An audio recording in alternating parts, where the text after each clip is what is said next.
It wasn't the violence that thrilled him. It was the fear, the power, the domination.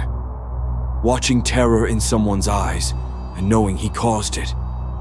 Those were the words of a man who took the lives of 3 innocent children, not in a fit of rage, not because he lost control, but because he liked it.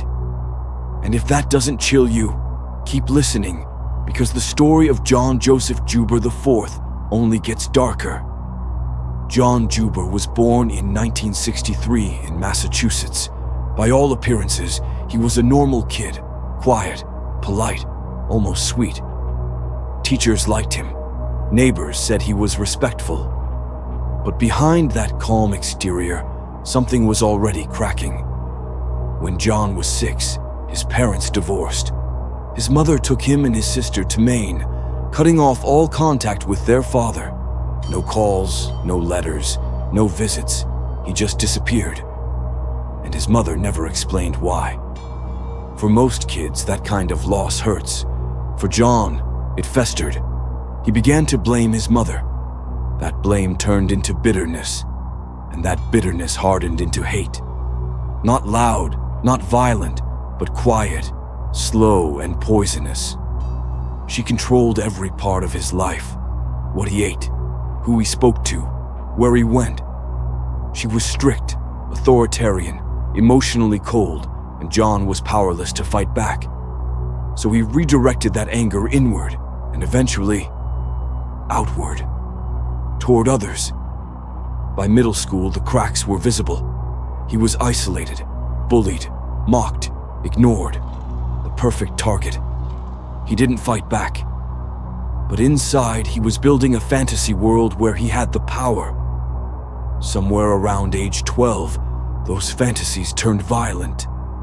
He dreamed not of revenge, but of control, of making people suffer and watching them beg. The first time he acted on it, he was just a kid himself. He followed a boy home from school, waited until they were alone, and strangled him until the boy lost consciousness. Then he simply walked home. The boy survived, but no one ever suspected John. And that near miss only fueled something new inside him: satisfaction. Soon after, John escalated. He cut classmates with razor blades. He stabbed a girl in the leg with a pencil. These weren't outbursts, they were experiments. Each act tested how far he could go, and he discovered he could get away with everything. By high school, he had built a perfect disguise: the quiet, well-behaved student. He joined the band, became a Boy Scout, smiled in photos. But when he was alone, he devoured violent detective magazines and daydreamed about torture. At 18, he left home. He tried college for a bit, then enlisted in the U.S. Air Force. It was a respectable move. No one could have guessed that beneath the uniform, he was rehearsing horrors. By the time he was stationed in Nebraska, his fantasies weren't enough. He needed to see the fear, to feel it. On August 22, 1982, 11-year-old Richard Stetson left home in Portland, Maine for a jog. He never came back. His body was found the next morning near the highway, strangled, stabbed, mutilated. His shoes were missing. The scene was surgical, emotionless. There were no fingerprints, no witnesses, just silence. The killer vanished because John had already left Maine. A year later, September 1983, Bellevue, Nebraska. A quiet morning. 13-year-old Danny Joe Eberly started his paper route before sunrise. He never finished. 3 days later, his body was found bound, gagged, and stabbed. The rope around his ankles had cut deep into his skin. It was methodical, efficient, and personal.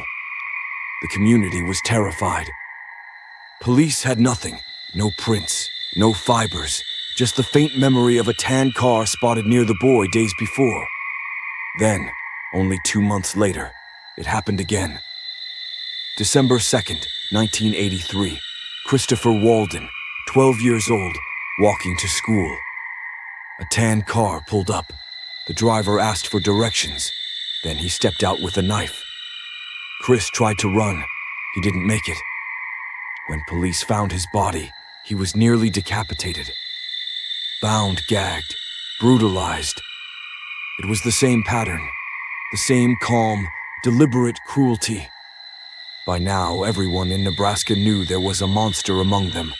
Someone who didn't just kill, he hunted. The killer's mistake came weeks later. A teacher at a local Catholic school spotted a strange man loitering near the playground, watching the boys. The teacher confronted him. The man left, but the teacher memorized his license plate.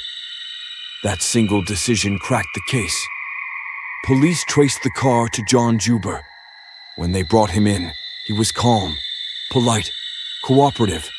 He even joked with the officers. Until they found what was in his bag. Inside, a length of rare military-issue rope, identical to the one used on Danny.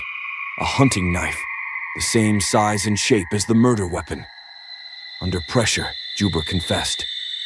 In chilling detail, he described stalking his victims, how he tied them, how he made them beg, and what terrified everyone most was how calmly he said it.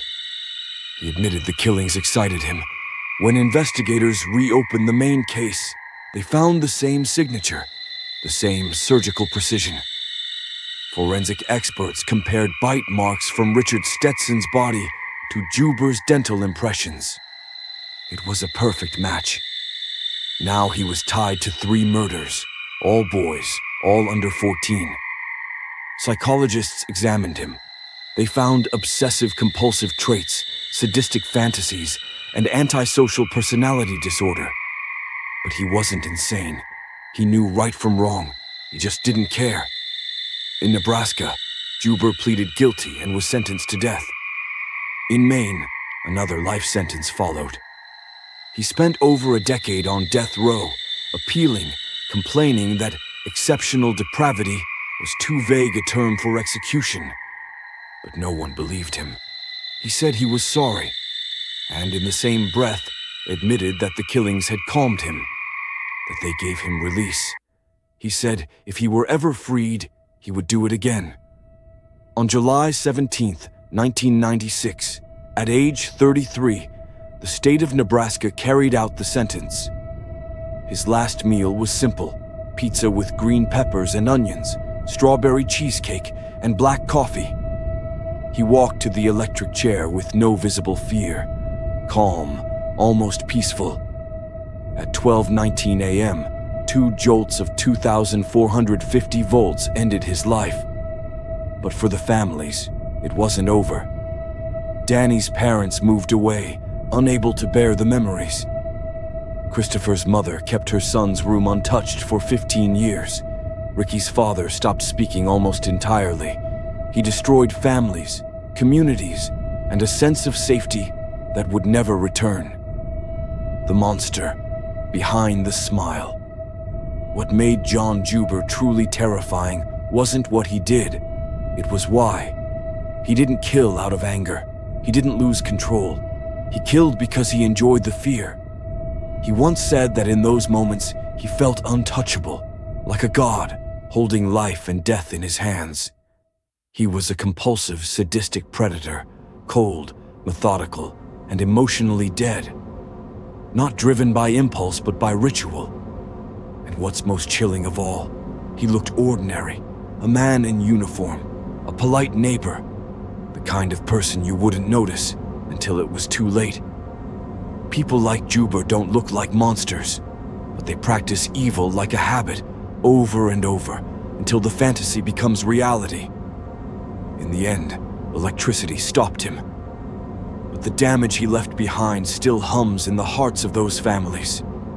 Decades later. Thanks for watching. If this story disturbed you, and it should, make sure to subscribe for more real-life cases that reveal the darkest sides of human psychology.